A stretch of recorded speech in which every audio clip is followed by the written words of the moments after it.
Today I'm going to talk to you about a little bit about our company, what we do, our industry. I'm going to try and spend most of the time talking about the challenges that we've faced over time in what we refer to as the Internet of Trash. I'm sure all of you know that that's what IoT stands for. And then at the end, go through some case studies showing how our solutions have been used successfully around the world. So again, who we are, our industry, challenges, and some success stories. So OnePlus has been in the IoT industry for about 25 years. The company was founded in Northbrook, Illinois in 1990. Our first products were around security and access control for compactors. In 1992, we introduced a remote fullness monitor. Back in those days, it was solely fax-based. One of the, I guess, earliest Internet of Things products, or Internet of Trash, before there was such a thing.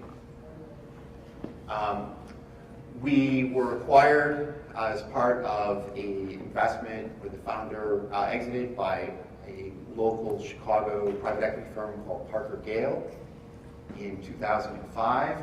And last spring we acquired an Irish company called SmartBin, which makes complementary sensors for bins and other container types. SmartBin is based in Dublin, founded in 2010. Their first sensor is called the UBI, which was introduced right about 2012. There's over 8,000 of these sold in over 25 countries. There's an analytics platform that comes along with this, as well as there's an analytics platform for our container fullness monitoring.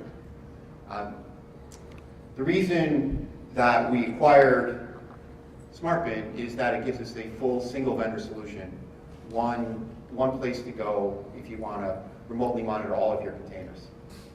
So combining SmartBin and OnePlus enables us to support all the container types that you might find in the solid waste industry, from compactors to front-end loaders to collection bins, some examples of the industries that we serve. We think that the biggest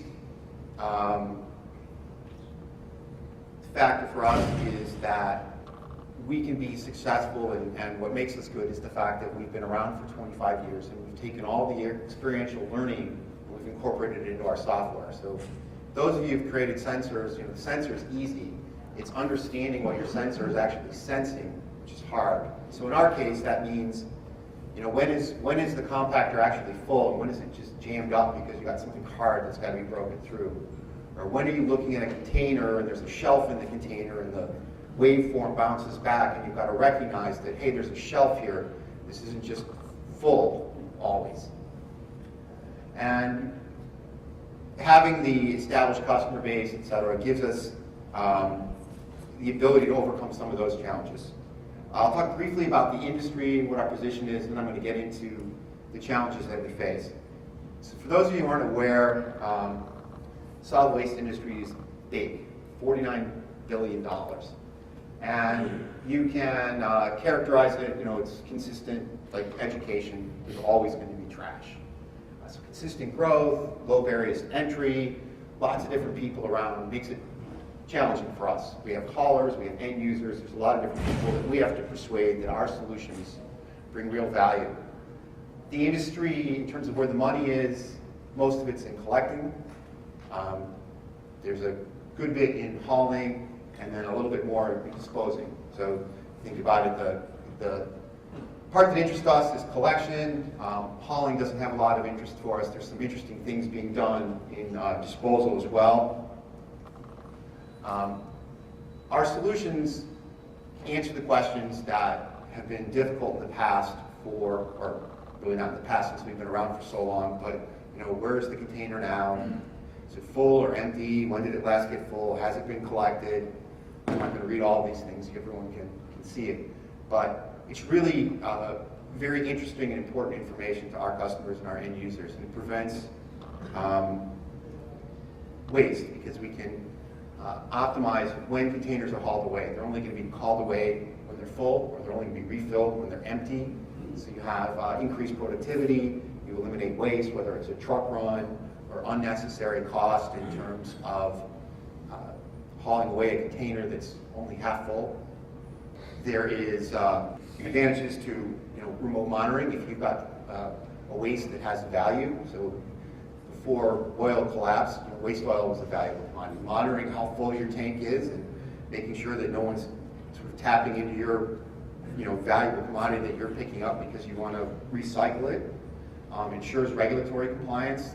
The access controls that we provide, there are OSHA regulations in terms of accessing these big compactors that you have to be 18, and if you're caught underage, it's a big fine.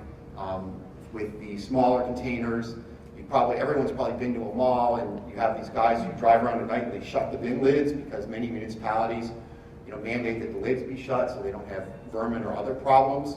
Our sensors have tilt control so they can tell the bin's actually been shut. And then there's just benchmarking. How is one facet of your organization doing versus another?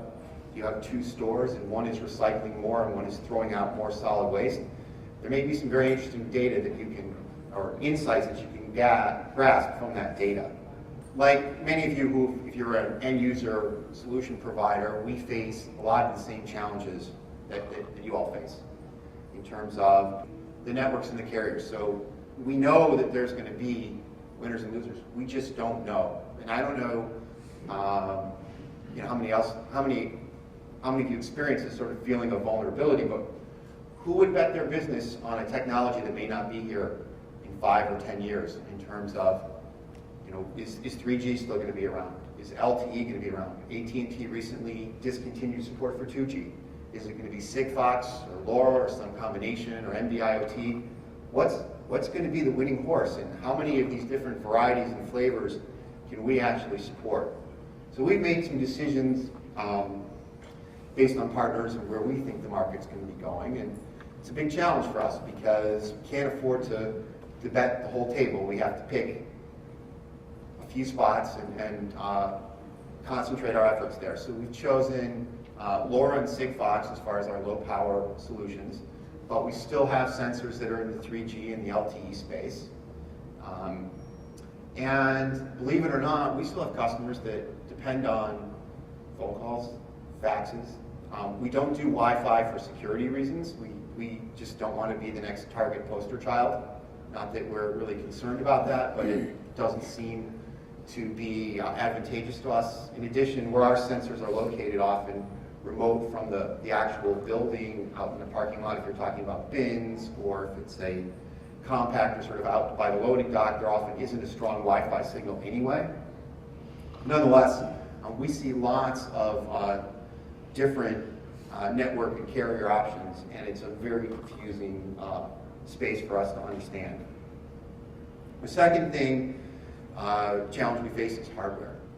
Perhaps we are just naive and inexperienced, but we get confused just by the terminology and the lexicon. So one company's SOM is somebody else's gateway, is somebody else's single board computer, and it's really all the same thing. And it gets even more complicated because some people don't even know what their own hardware actually is capable of doing. Their suppliers do. And you talk to their suppliers and they say, oh yeah, their stuff will do that. And do you really want to take the chance on working on a piece of hardware where the vendor doesn't even know what the capabilities are? And you need to use those, quote, unsupported capabilities. So sourcing our hardware has been tricky just to understand what it is we want and how to communicate what we want, because everybody calls what we think are the same things using different language. And in our case, we decided strategically that we want to be a software company, and we're moving away from the custom hardware business. So we're looking to move towards single board computers that can be more generalized in terms of how we control them and plug in sensors rather than a custom solution. So we think that the advantage of Moore's law is going to be greater than the initial advantage of designing or redesigning our solutions with custom hardware. Similarly, we have the choice of embedded versus external modems when it comes to LTE and 3G. We learned the hard way that it's very expensive to change out embedded modems. It's a truck run, that's our most expensive cost, is installation. I'll get to that in a second. And so we're leaning more towards plug and play via USB connectivity to the extent that we can, because it'll simplify our maintenance in the field. And when you have thousands upon thousands of these out there and things are breaking, it's easier to explain to the hydraulic technician, here, just swap this out, plug in this USB port, and away you go.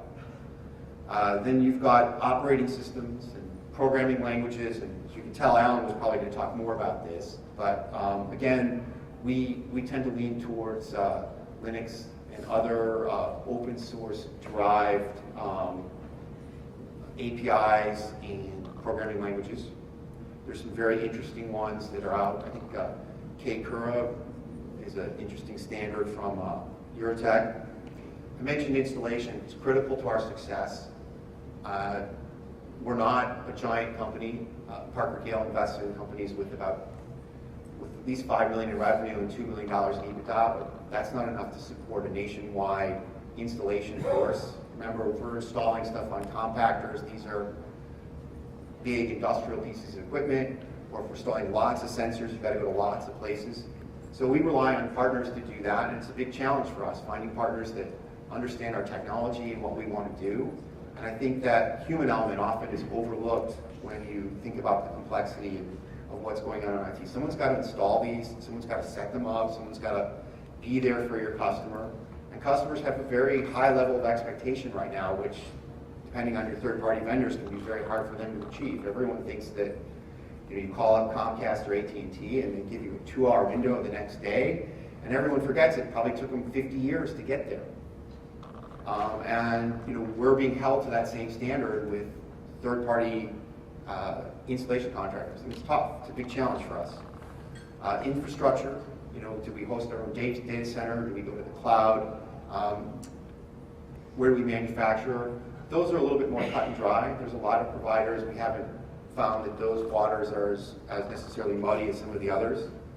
And then everything we have to do is just to build a business in regards to our internal systems. We track all of these sensors. There's a lot of complexity, there's a lot of devices, there's a lot of moving pieces, and we want to know where everything is and that everything's working, and make sure that if we're paying for a piece of connectivity, that connectivity is actually being used. I'm going to touch on some real-world examples and then take some questions.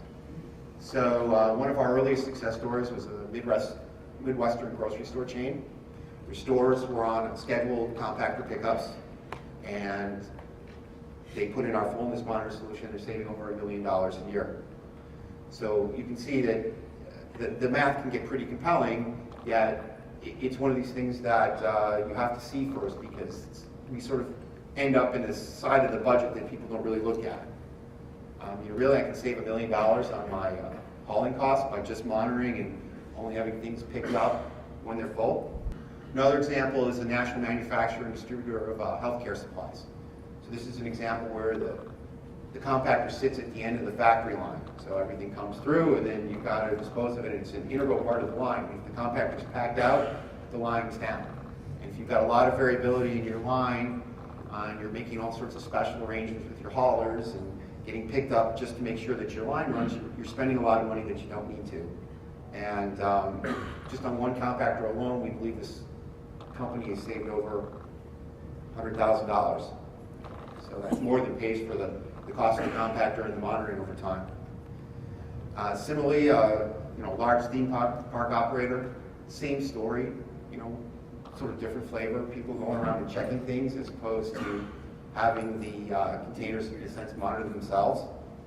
And then a lot in the smart city stuff, especially with the sensors that are going around the room in terms of recycling and underground storage bins. Now, the bins don't have to be underground; they could be a above-ground bin or storage space.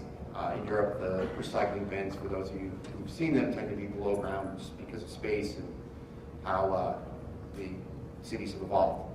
And in this case, we saved almost €1 million after the deployment. So these are real returns, and there's a lot of value that our customers capture from our solutions.